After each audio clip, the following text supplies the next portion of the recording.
going to keep it rolling. Welcome to another episode of From AM to PM.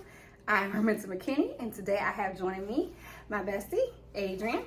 Welcome. Hi, my name is Adrian. I'm her best friend of 20 years. You date us. I won't go through that story, how we met and how.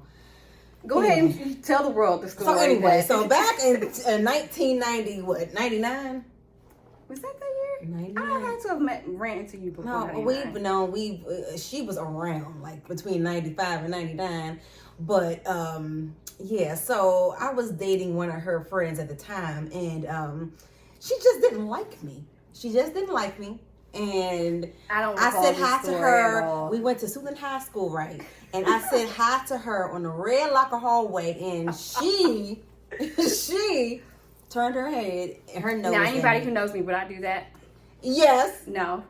So fast forward, we went to Towson together, and somehow we had to like share a room together, and we actually didn't share a room actually. More so, I was living off campus, and I had to stay. You were on campus, and I had to stay with you some nights. So it was after we graduated high school. I thought she was a heathen, right? That we became the best of friends, and that was year 2000, and we've been thick as thieves ever since. So yes. So this is my girl. She's not as bad as I thought she was 20 years ago. Not bad at all. Okay, no. She's the sweetest person. I'm like, are you my friend? Because you are too. You are too. Moments, child. You are too. Well, thank you. You are too. So today we are going to talk life, healing, fear, and your belief system. Yeah. All the things. That's a lot. All the things that we as people feel, we feel it on an everyday basis. You know, we go through life and we have trials and tribulations, and we don't want to talk about these things because everyone wants to post the good, right? And so there are limiting beliefs, but there are goods and the bads. But we just gotta talk about the stuff that's real so we can heal and keep it moving. So, what is healing to you? What does that look like? Healing to me is actually, being true to yourself. Owning up to whatever it is that may be bothering you, whatever your triggers are, just facing those fears and facing, whatever could be bothering you. Like, you really have to focus on like your triggers, like what, no one person has control over you. You have control over you, right? So it's like if someone says something to you, right? And you get offended, it's really like, does it have like truth to it? And if it does, which 9 times out of 10, if it triggers you and you get upset, hey, you got to look into that, right? You got to search into that. Why am I upset? Why is this person with his words? Why are his words affecting me? Because maybe it has some truth to it, right? So it's about ownership. And once you own that, then you can start to delve into yourself and start that healing process, whether it be with a counselor, whether it be with a spiritual advisor, or whomever, but just recognizing that there's something going on. And again, you notice it when you're triggered by something. And so when you're triggered by something, that means something needs to be healed. And we're all not perfect. And so we all have some aspects of us that need healing. So, that's that. Can you think of a moment in time where you were going through something that you realized? Okay.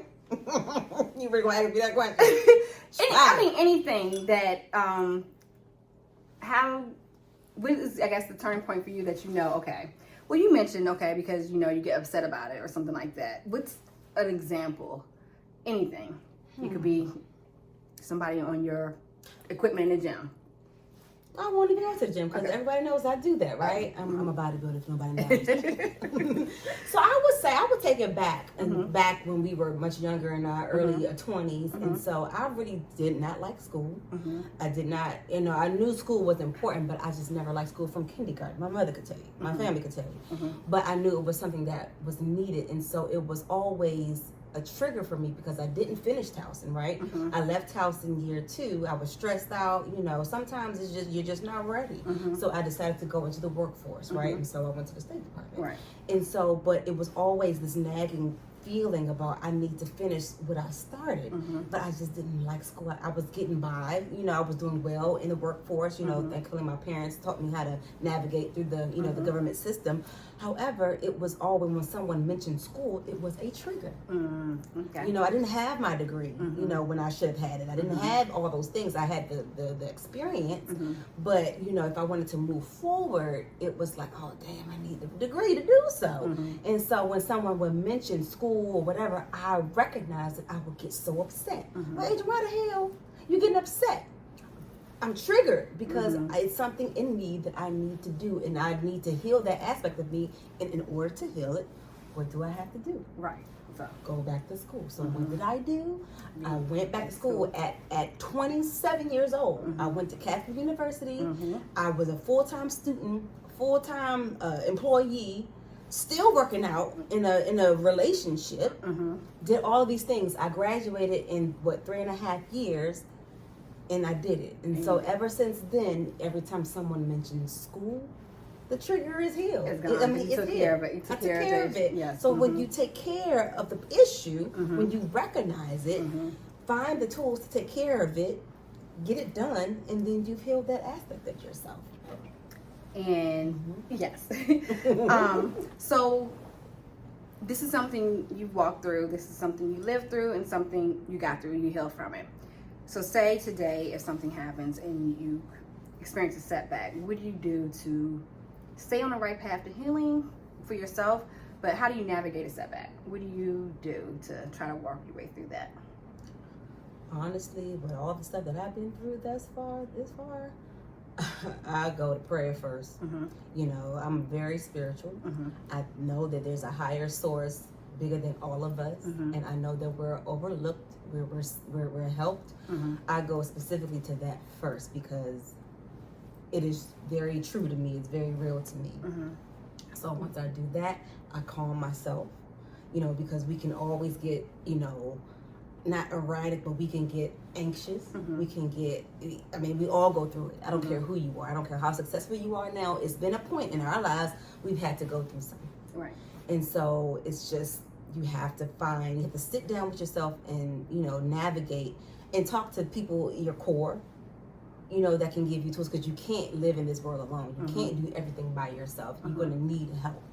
And, you got to set the pride aside.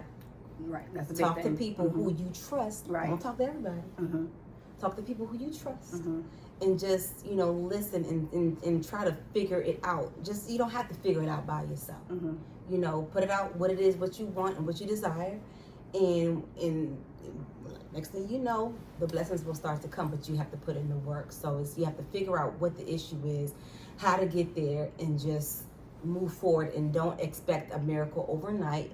You can't expect a miracle. Sorry, overnight. I'm like, because we're in that age of we yeah. want what we want, and we want it this second. Yes, we want it right now, but it's not going to happen overnight. But as long as you do your due diligence and know that you're going to come out brighter and higher on the other side, you just got to keep it moving. Setbacks are going to happen. Right. That is inevitable. Part of life. Yeah. It's a part of life. I don't care what you got going on. It's going to happen, whatever it is you're going through. But you just have to keep your mind positive, keep a great core of people around you, and stay prayed up. And people water that down, but it's absolutely important to do that, because if you believe in a higher being, knowing that oversees your entire life, you have no worries. And I can physically say that because I've been through it myself. Yeah. Do you agree with the statement that healing is a lifelong progress? It's a lifelong journey. Yes, because we're constantly growing. Right. We're ever growing. Like, we're ever learning. If you are the same person 20 years ago, I don't know what to do. Yes. I'm not the same person I was 20 years ago. Like, some things that I would tolerate at 20, I'm not going to tolerate at 41 or 42. How old am I? How old are we? I'm 41. See, when you get past 40, I had to start doing how old am I? Yes. Yeah. So it's like, we're even at people at the age of 60, 70, they're still constantly learning and growing. It's a continuous healing process until you leave your vessel. I truly believe it. Yeah. Until you leave your vessel. Because you should never get to a point in life when you're done complacent. growing. No, it's always more to gravitate towards, more to gain, more to learn. But as long as you're gonna have lessons, but you have to learn from the lessons to not repeat it. Because if you don't learn, you best believe you're going to keep repeating the same thing over and over, whether it be the same person, same situation, whatever the case may be. If you don't learn your lesson, you're just going to keep repeating yourself. And that's what we were talking about, until you get to that point where God is telling you, this is what I need you to get. This is what I need you to get, Arminta. Arminta, this is what I need you to get. I'm gonna keep putting these same obstacles on your course because I need you to get the lesson. Until I finally was like, you're not gonna let me get to this next step until I get through this step first. But look, you recognize that though, and so that's the big thing. But it took like 4 kicks from God before I was like, you know what? He's not gonna let me go to this next phase until I get through this. Yeah, but that's nothing but now love. I'm hearing it. Nothing but love. Oh yes. That I'm finally. I'm listening now. I got you. I was like, okay, God, I got it. I hear you now. What would you tell someone who is hesitant of walking their path of healing because they are scared? Do what your heart tells you to do.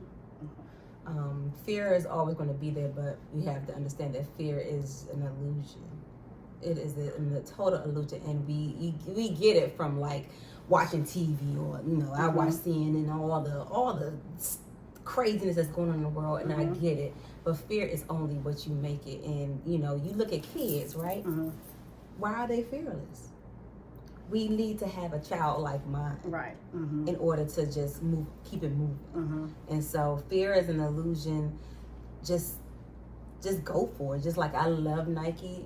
I literally love Nike, not because of what they make, not because of all the stuff. I love their slogan. It simply says just do it. And even in my life, it's hard for me to just do things because I too am fearful of a lot of things. But that slogan, I love it so much because that it's small, but it's so powerful. So you can't worry about what anyone says, what anyone thinks of you if you do it or whatever. Just go out and just do it and watch how life just happens. Or if it's something is truly meant for you, God's going to force. It's going to happen. He's going to force it. He's going to force it on you. But you want to be forced, or are you going to just do it on your own because you don't want him to force you. Because you're gonna get to the promised land, but you're gonna get there. But is whether you want to take the harder route? Or just do what your heart tells you to do. I took the harder route 4 times, okay? Shoot, I took the harder route too on a lot of things, but because he was clearly telling me. And I don't mean to make it spiritually based, but that's a part of me. It is. That's my journey and just the things that I've gone through in the last year and some change. It's just I can't deny it, right? So just I would say if you're living in fear based, try to get out of that and try to know that whatever it is you're thinking about doing, whatever it is, it could be, I'm not, I want people to stay together. But if you feel like you don't need to be with a certain person or at a certain job or whatever the case may be, right? Divert from that, because if it's not serving you, then you don't need to be there. You literally don't need to be there. And when you leave that situation, job, relationship, friendship, whatever it is, you're going to feel much lighter. Trust me, I know. And because you're not carrying the burden of that being in that situation that you're not supposed to be in the first place. And half the times where you're not supposed to be there, but it's something, whether it's being comfortable or it's being comfortable, it's what people are expecting of you, it's what society says, all of these things, and you control your life, not nobody else, not your friends, not your parents, not your family. You you are the master of your life. So you are the only person that can make you happy. Right. You are with yourself 24/7. Like literally, you are with yourself. It's no, but you're with yourself 24/7. You know your thoughts. You know your feelings. You know what you pray. You know everything about yourself. Nobody else knows. Right. You tell people what you want them to know. But only you and God know the real. Heck what's yeah. inside. I'm gonna say hell yeah, talk about God. You know my heart. Yes. You know what I'm saying? But it's true. Mhm. You know your thoughts. You know your inner thoughts. You know what you want to do. You know when you ain't supposed to be in something. I knew. Like, I didn't get married. You know, he's a great person. He just wasn't for me. And it's okay. Right. You know, so why go through it? Why go through that? How do you think social media affects a person who's living in fear, who is dealing with, I don't know, depression or just uncertainty? How do you think social media plays a role in dealing with that? Like, do you take a step away? How do you navigate that? Well, for me, I step away.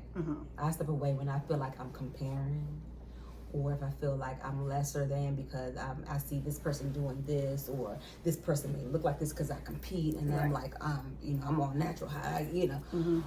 I take a step back, reevaluate myself, but it plays a major role. But social media, it just depends, right? It's a great platform because if you, it can be great, but it can be really, really, really dark. It just depends on where the person is mentally, right? So if you're in a place where you're just not feeling well about yourself and you're comparing, I would personally take a step back and just sit with myself and just love on myself. Have the people around me loving my core. Like you need a tribe. Right. I don't care who you are. You need that. You need that. And I know that firsthand, right? And so I would recommend a person just, know that, understand that they are valued, and what people post is not what it is most of the time.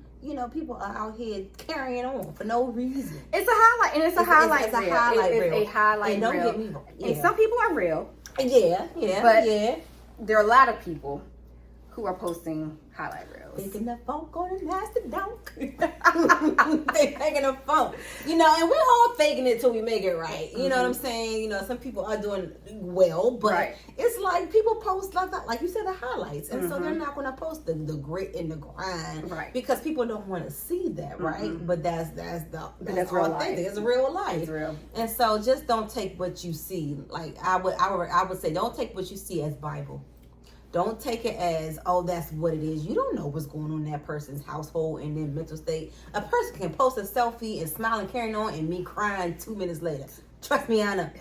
But it's real. It is so real. It is so real. You just never know, even down to, we're talking about Carly. We're talking about Jamie spoke out for the first time. I saw that. I cried. I get sensitive in my old age now. It made me feel so good to hear him speak out and say, yes, I'm alive. I'm okay. I don't have no clone. Right. I'm not cloned. I like that, how you mentioned that. I love how he mentioned that his daughter and his sister, how they protected him. They kept it quiet. I thought about you. I was like, our mentor would keep it quiet. Oh, yes. Like, he's alive. He's well. Where he's at, you don't need to know what's going on. Yeah, you don't need to know. Now you just know he's alive. He's well. He's going through something. Give us a space. I was like, good for you, Jamie. Yeah. It made my heart happy to see. And that's class. That was nothing but class. Yeah. I love how he handled that, and it's real. Fear is real. Depression is real. Navigating out of it is real, because you can get through it. We've all been through stuff. But if you feel like you need to speak to someone, use those tools. What do you think about therapy? I know that's overrated in our culture. I go. I go. Yes. It's needed, it especially for us. It's needed. We deal with a lot. Yes. We're seeing a lot. Just thinking about the Florida incidents, and then how he's acting up. I'm thinking about it, why? I mean, that's insane. You know what I mean? How they still treat us years and years and years and years later, right? So I think therapy is a wonderful tool if you find the right therapist for you. And I think that it's a healthy thing to do. We can always pray or whatever, and that's great. And I recommend that as well. But sometimes we need those tools. We need someone to vent. We need an unbiased opinion. And that our friends sometimes can't help. We just need a little bit more, and it's okay. Right. It doesn't make you lesser of a man or a woman. It doesn't make you weak. It makes you stronger, actually. I think. And that's sexy, child. A man go to therapy, child. He's taking care of himself. Yes, you know what yes. I mean? And we all don't have it together like everybody thinks we do. Mm-hmm. We looked at our parents when we were kids, like, this is what they were doing at 40. Are you freaking kidding me? This is what was going on. This is what adulting we is like. big kids. Very, yeah. I love. It was a post, a meme I saw recently talking about, you know, adulting is not what it used to be. Like, we're just winging it now at this Hell point. no. We're just winging it. It's super ghetto. We're just winging it. We just winging it. And they were winging it. Then- And their parents were winging it. We Yeah. all fucking winging it. Thinking Sorry, everybody, I'm cursing. think everybody had it together, and everybody's just doing the best they can every day, and that's all you can do. It is. As long as you're living a decent, like a life where you're not trying to hurt anybody, or just being, you know, just live a good life. You know, just be good to people. Treat people. The golden rule, like back down to the simple golden rule. Yeah. Treat people how you would want to be treated. If you want to be treated like trash, child, don't treat me. Like, Just go away. I don't treat yourself like trash. Don't bring that over here. Not me and this builder. No. No. Sorry, you got me smelling. Anybody who knows, you knows. Okay. Yeah, you know. If you know, you know. What is a moment in time when you realize that the power of changing how you believe and how you're thinking about things and how it would affect your situation? When was the moment that it changed me? What is a moment in time where you realize, like, if I'm sitting here thinking negatively about this situation is going to remain negative. But if I change my outlook on it, that maybe things will improve. I'm about to go real dark. Okay. Well, not dark, but deep. Deep, I ain't deep. gonna go too dark. Okay. It was a moment where I just felt like why? What am I here for, right? And it was just it was a hard time mentally, right? Like, it was just hard, you know. I'm not a hater or anything like that, but it was just everything around me wasn't going the way that it should have gone. And I remember it was you. I remember I was at home and I was just like not in a good space. And I looked up and you bought me flowers. Oh, okay. And you bought me flowers, and on the card it said, "You are loved," or "I love you," or something like that. And it made me realize if someone really does love, people love you. And so that was some years ago. I'm about to cry because it was just very you don't know what you did for me that day, just by that simple gesture. Like, if y'all don't know this woman, she has a heart of gold. Thank you. Heart of gold. Like, she's amazing. And so it was at that moment where things shifted for me emotionally. It made me feel like I need to get out my rut. I have people, to be alive for, be here for. And it was at that moment where I started listening to Kirk Franklin, right? And he had this album called The Fight of My Life. And so that entire album just kind of had me pivot to this spiritual journey that I'm on, and just to recognize that you don't have to sit in despair. You don't have to sit in negative thoughts. You can switch your thoughts. You can switch everything. Like, everything is with a thought. But it was those flowers. It was those flowers that you sent me because it just felt like this pure love.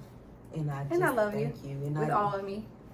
You know that. I know you do. And I love you too. But it was at that moment. And it was you, actually, that helped me to pivot. I was not expecting that answer. Yeah, but she been around the block for a minute, y'all. we were still young. But yeah, we were still young. But yeah, we are still young. We are still young. Yes. Well, I mean, yes.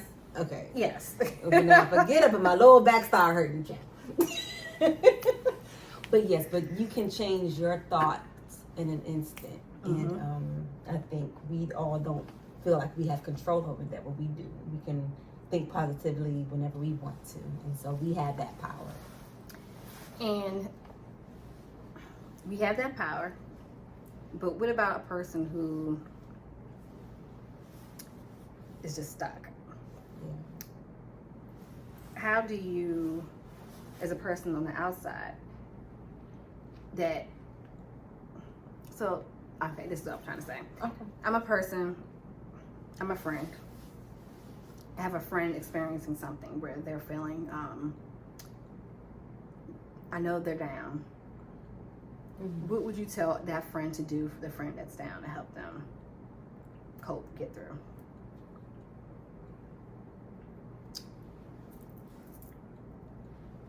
Personally, I would just sit and try to, I don't know the situation, but I would let them know that I'm here and to talk. I wouldn't just leave them.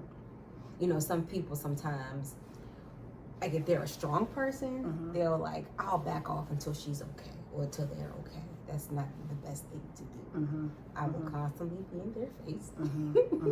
I would just be there because sometimes it's not even about talking. It's about having a presence there. Okay.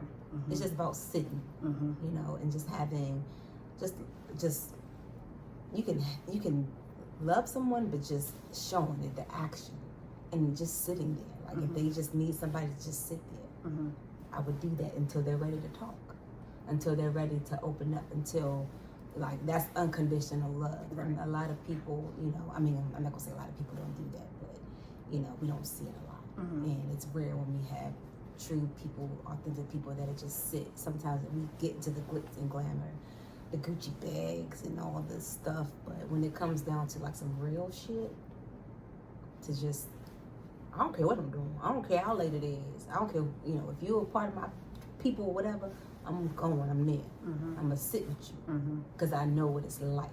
Right. I would never like not talk to somebody. Like, hey, I'm coming. Right. I'm there. Like if something's off, I'm over there. And so that's how I would work that situation if they're not talkative, if they are not open. Just, I know, like, just having someone there. That's what I would do to start off. So if you can tell someone something to encourage them, they don't have to be depressed. They just going through life, living life, because life be life sometimes. So they're living in fear, they face depression, they're trying to walk on this path to healing. What would you tell them today? What's something to encourage them, like even if it's like a first step to take just to start the process? How would you encourage them? I'm gonna get real good at it. Okay. I would basically say, you the shit. Don't let all this little frou-frou stuff fool you.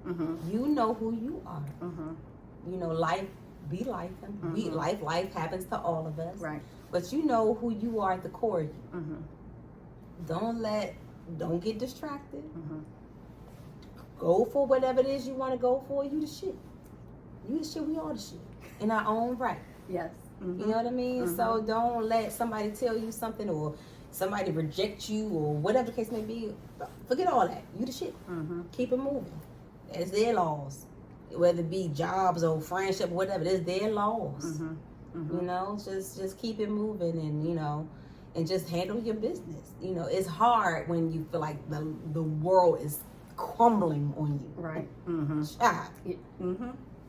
But that's what I mean. That's why I go back to having, those family members and friends that help support you during those times. Right. And just know that doesn't make you weak. Right. No. Speak, be authentic, be true. Ask for help. It ain't you That ask for help. But just know that you're going to get through it and you'll be okay. Like I can say you'll be okay because I know firsthand. Right. I know you'll be okay.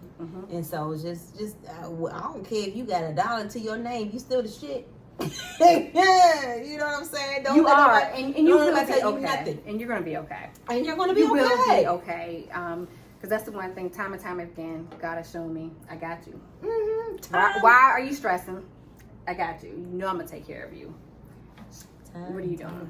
Time and time again. But, we get that in us like, oh, my God. Yeah, but you're okay. And I tell them, you're okay. And I tell them my story or whatever they need to hear to encourage them and keep it moving. Even with like fitness, I tell them my story. I didn't come out the womb fit. Yeah, I ain't come out the womb, busting burpees. I didn't do that. I had to build to that, but I got a scare, and from that scare, I started working out, and I've been doing it ever since. So, sometimes a scare is a good thing. It can kind of divert you and lead you to your destiny. Well, thank you. Oh, thank you, girlfriend. Y'all will see lots of her. Like, we can talk for hours and hours about like everything. I sing too, but I ain't gonna sing. She does. Oh, we can get her on song on here. So, girl, no. We can get her on song. It's like, no, I'm just kidding. She will do it for me, for you all. And you'll see plenty of her. This is my bestie. She's gotten me through, been here with me through every major thing in life, and I love you so much. I love you and too. Thank you. Thank you. Bye. Yes.